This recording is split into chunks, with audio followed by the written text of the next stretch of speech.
All right, so today is October 17th, 2022. We're at the Center for Prevention and Counseling, and this is Community Conversations, Pandemic Perspectives.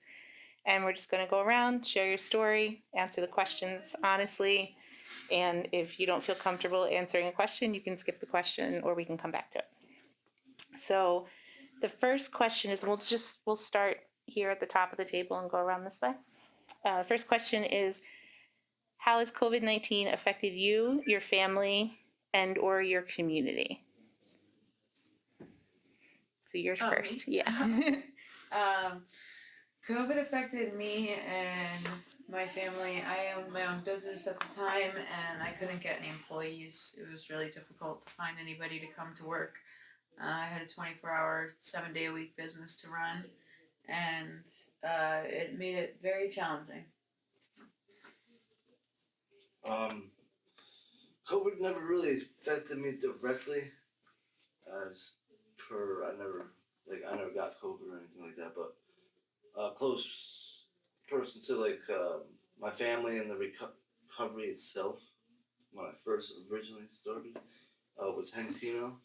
He passed away. Other than that, that's really. Okay. Thank you, Matt. To be honest, it didn't actually affect me at all. I came down with it the month of December, but the company I was working for at the time, we were actually on holiday vacation, so it actually worked out kind of while I was off, so I wound up actually not missing any work. But other than that, I didn't have any issues. Do any of you have anything to share about how it maybe affected your family or your community, or what you saw in the community? Any impacts that you noticed? Well, I mean, within the community itself, I mean, there was lockdown, so there was a lot of people with, mental health issues, substance abuse issue was up, divorce rates were going higher. There was more fighting at home.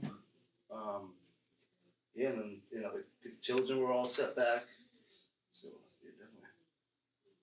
Great, thank you. Anybody else? Yeah, they canceled AA meetings, and so people would meet in parking lots and cars, and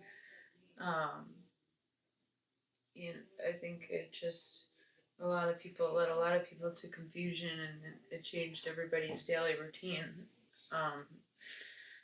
Just being stuck in a place that we never spend much time in, which is our houses, so that's it. Thank you. So the next question, again, if you choose not to answer, that is okay, is, have you been vaccinated? Do you have plans to be vaccinated? If you've received a plan for the COVID vaccine, what are your reasons for doing so, not doing so, etc.? I have not been vaccinated against COVID, and I don't have any plans to be vaccinated. I did have COVID, so I do have the antibodies.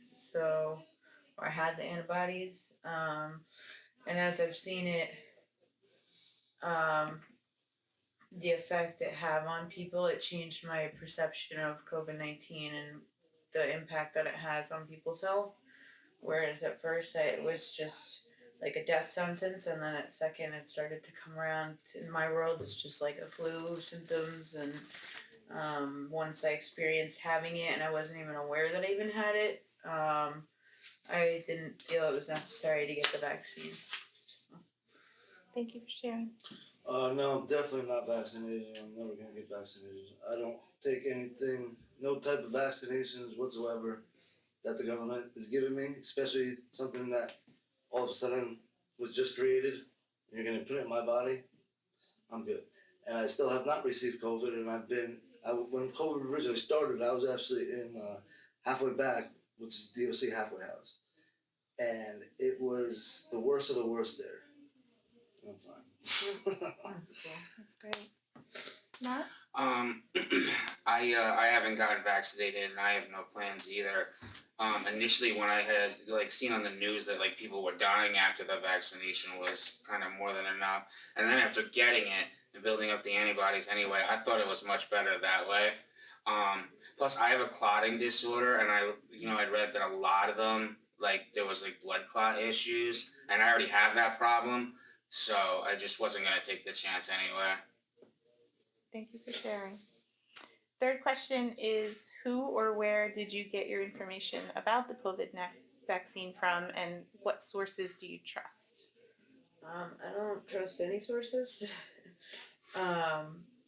If you change the channels, depending on if you were a Democrat or a Republican, you'd have a different response from the reporters.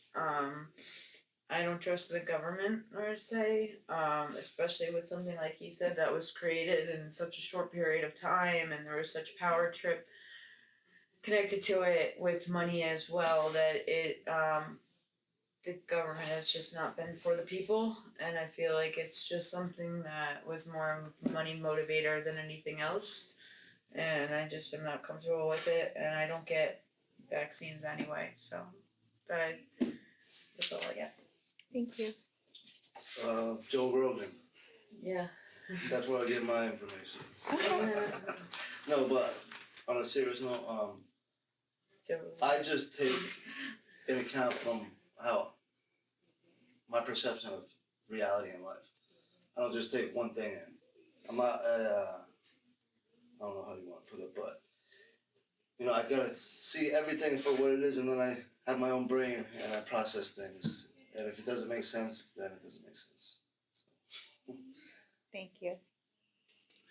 Other than the news, I I really didn't know. You know, just some of my doctor's appointments, doctors bringing it up to me, asking to get the vaccination, and then like the pharmacy that I use down here, the pharmacist mentioned it. But other than that, I really didn't know much about it. I just had read like, you know, about the like whole clotting thing, which was enough. But other than that, I just kind of found out from, you know, people, you know, doctor's visits and stuff. Sure. Okay. Thank you. Number 4, are COVID vaccines available in your community? And if not, what are some of the barriers or challenges to getting a vaccine? I see them available all over, but I don't see any barriers or challenges in my community. I've seen signs everywhere. Yeah, it's very accessible. I mean, you can get it here. True. You can walk right in the pharmacy and get it now, I think. Yeah, and Walgreens. Great.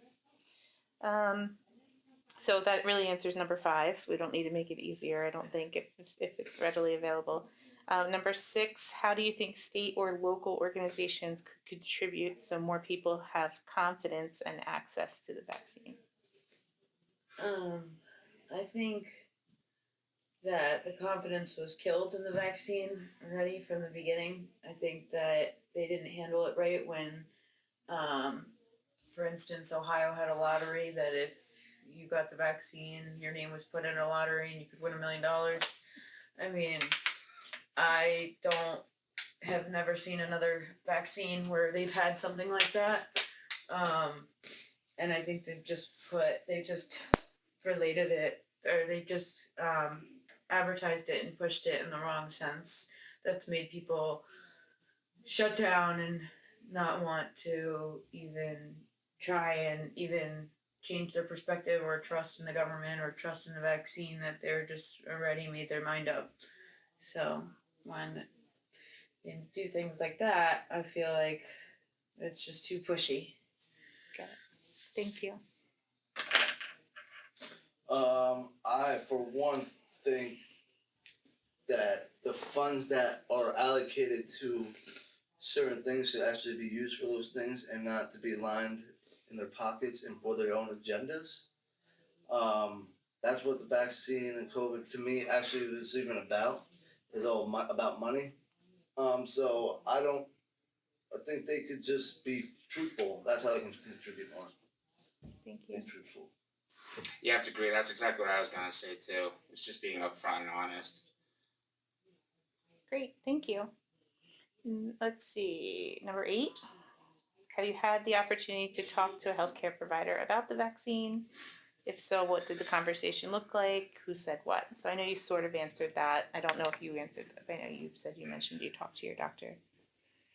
I have been asked if I was interested in wanting to get it or if I've had it, but that was as far as the conversation went. I've no interest and was adamant about not having it. So didn't really have much of a conversation. Okay. I don't have a doctor. Okay. Matt, you kind of answered that. Is there anything else you want to elaborate on? No, like I said, I was just kind of brought up by, doctors always asking if you'd been vaccinated and if I was going to do it, but other than that, that was about all I knew about it. Did anybody explain it any further to any of you or anything, or was just when you said you weren't doing it, it was okay. 9. Do you think all communities in New Jersey have been given equal access to information on the vaccine? And if not, who has been left out? I'm not really sure because I can't say that I've investigated it enough. And I should say community can be community like Sussex County, or can be community within your own, friends, family, community. I think within my world, in my community, I think I've seen it a lot. Like I said, I've seen it everywhere. I haven't seen anybody left out. If anything, I've been more of like trying to persuade people to get it with every avenue as best as they can by making it to where you have to get on, in order to get on a cruise, you have to have a vaccine, or in order to go to the doctors or see your friend in the hospital in Warwick, you have to have a vaccination card, or like my mom was in there. So, I don't really think that they've made it any I don't think they've made it difficult to get it at all, or if I've seen anybody left out, but then again, that's the small world that I live in, so. Sure. Yeah, I don't think anybody in the community has been left out of the access of information. I just think we have been lack of information of what the reality of it is. Not that we're given equal or less than. I think that everybody's gotten the same push. I think that, everybody got equal access because I think they pushed it based on fear. They scared everybody, Yeah. So, that's what kind of everybody found out. If you scare the public, of course, they're gonna, everybody's gonna jump in that line and follow. So, I think everybody pretty much knew. Sure. Is there anything else that you think that you want to contribute? It wasn't part of the questions. Anything you just want to say or share that you think is important for, the people that are receiving this information to hear? Don't get it unless you have an extreme health risk. That's the only way I would even think about it. Anything If else? you're young and healthy, stay away. Thank you. Anything else you guys want to share? This is your voice. This is your opportunity. No, I concur with what he said. I would stay away from it too. And honestly, I just would tell people, I personally just live your everyday life like you normally do, as if it's not even, I think people spend too much time focusing on it, and it's holding people back. So I would just say, continue on and act like it's not even, Got it. Thank you. I appreciate you guys doing this. Thank you so much. You're welcome. Appreciate the opportunity.